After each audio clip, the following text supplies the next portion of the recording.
Bismillahirrahmanirrahim. Assalamualaikum warahmatullahi wabarakatuh. Sebelumnya perkenalkan, nama saya Muhammad Madani Awal dengan NPM 22201011052. Dalam hal ini mengerjakan tugas ujian akhir semester dengan mata kuliah pendekatan hybrid learning, yaitu yang diampu oleh dosen bernama Dr. Muhammad Fahmi Hidayatullah MPDI. Dalam hal ini saya mengajarkan tentang judul yaitu akhlak terpuji di era serba digital. Nantinya akan ada penjelasan mengenai capaian pembelajarannya, tujuan pembelajarannya, dan model hybrid learningnya. Dalam hal ini program studi saya itu Pendidikan Agama Islam dengan Fakultas Agama Islam Universitas Islam Malang tahun 2026. Baik, untuk pembahasan yang pertama yaitu tentang capaian pembelajaran. Untuk capaian pembelajaran ini yaitu adalah membiasakan akhlak terpuji, taubat, taat, istiqomah, ikhlas, ikhtiar, tawakal, qanaah, sabar, syukur, husnuzon, tawadu, tasamu, ta'awun, berilmu, kerja keras, kreatif, produktif, dan inovatif, dan menghindari akhlak tercela yaitu ria, nifaq, hasad, dendam, ghibah, fitnah, dan namimah sebagai manifestasi akhlak yang merupakan buah dari ilmu, sehingga terbentuk kesalehan individual dan sosial untuk mewujudkan pribadi unggul mampu bersaing dalam kehidupan di era global. Selanjutnya yaitu tentang tujuan pembelajaran. Yang pertama, peserta didik mampu memahami dan membiasakan akhlak terpuji, taubat, taat, istiqomah, dan ikhlas. Yang kedua, peserta didik mampu memahami dan membiasakan akhlak terpuji, ikhtiar, tawakal, qanaah, dan sabar. Yang ketiga, peserta didik mampu memahami dan membiasakan akhlak terpuji, syukur, husnuzon, tawadu, dan tasamu. Yang keempat, peserta didik mampu memahami dan membiasakan akhlak terpuji, ta'awun, berilmu, kerja keras, dan kreatif. Yang kelima, peserta didik mampu memahami dan membiasakan akhlak terpuji yaitu produktif dan inovatif. Yang keenam, peserta didik mampu menghindari akhlak tercela, ria, nifaq, hasad, dan dendam. Yang terakhir yaitu peserta didik mampu menghindari akhlak tercela, ghibah, fitnah, dan namimah. Selanjutnya yaitu tentang model hybrid learning. Yang saya ambil adalah model project based learning atau disingkat PJBL. Dipilih karena materi ini mengenai akhlak terpuji menuntut para peserta didik untuk tidak hanya memahami nilai-nilai secara konseptual, tapi juga mengimplementasikannya dalam perilaku nyata.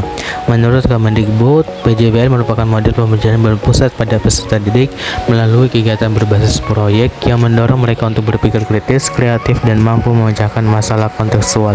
Dalam konteks pembelajaran akhlak, kegiatan seperti pembuatan poster atau video digital memungkinkan siswa menginternalisasi nilai-nilai kejujuran, amanah, dan tanggung jawab sekaligus mengadaptasikannya ke dalam lingkungan digital modern. Kelanjutannya yaitu ada seorang teori yaitu Thomas tahun 2000 menjelaskan bahwa PJBL memberikan kesempatan kepada peserta didik untuk belajar secara mendalam melalui proses kolaboratif dan reflektif terhadap proyek yang bermakna. Model ini juga relevan diterapkan dalam pendekatan pembelajaran hybrid yang memadukan interaksi tatap muka dan daring. Pendekatan tersebut mendukung pengembangan keterampilan abad ke-21, critical thinking, communication, collaboration, dan creativity sebagaimana diuraikan oleh Partnership for 21 Century Learning. Hal ini menjadi PJBL sangat sesuai diterapkan dalam pembelajaran pendidikan agama Islam di tingkat SMP untuk menumbuhkan karakter religius sekaligus kompetensi digital peserta didik. Oke, yang pertama yaitu interaktif, tahap orientasi dan penentuan masalah. Modelnya yaitu hybrid tatap muka plus daring. Yang pertama, guru menampilkan video singkat tentang perilaku akhlak tercela di era digital, hoaks seperti hoaks, komentar negatif, dan pembohong publik. Yang kedua, para peserta didik menjawab pertanyaan pemantik melalui kuis digital seperti Quizizz atau Google Form. Terjadi tanya jawab dua arah antara guru dan siswa, baik dalam daring maupun tatap muka. Di terakhir, guru memberikan penguatan di akhir diskusi. Pembelajaran bersifat interaktif karena siswa tersebut aktif merespon materi yang disampaikan dan media digital yang digunakan. Selanjutnya yaitu tahap partisipatif. Modenya sinkron atau online meeting. Siswa dibagi ke dalam kelompok kecil dalam Zoom atau Google Meet. Setiap kelompok mendiskusikan tentang materi akhlak tercela yaitu riya, hasad, dan dendam. Para peserta didik menyampaikan ide dan pendapatnya secara aktif dalam diskusi online tersebut. Guru memberikan penguatan di akhir diskusi. Setelah diskusinya selesai, para peserta didik diarahkan membuat proyek berbasis video digital atau poster yang nantinya diupload di YouTube pribadi masing-masing dalam kelompok tersebut. Pembelajaran ini bersifat partisipatif karena siswa terlibat langsung dalam pengambilan keputusan pembelajaran. Selanjutnya yaitu kolaboratif.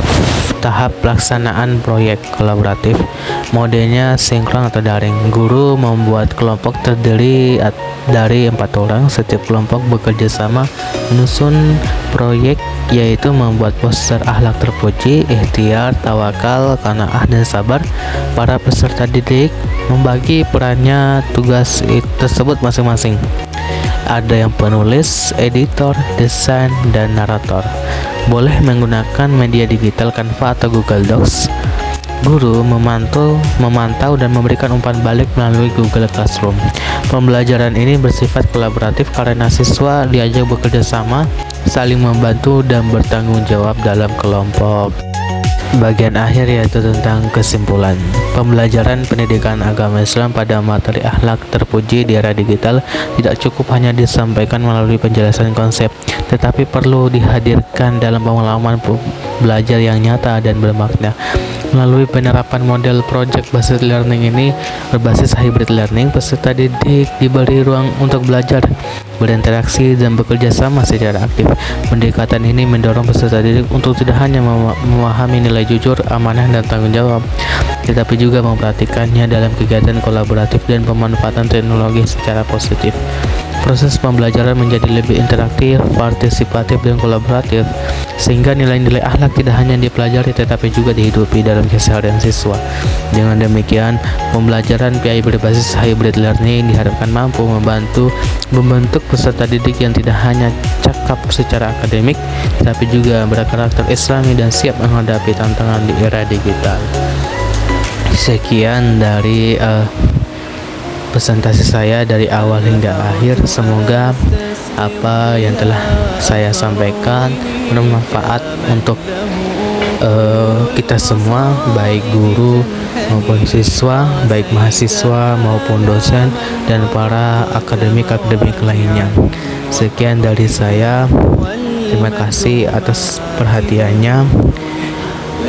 Saya tutup. Allahumma fiq ila aqwamit thoriq. Wassalamualaikum warahmatullahi wabarakatuh. صلى عليك الله يا خير الورى ذكراك في الأرواح قبل الألسن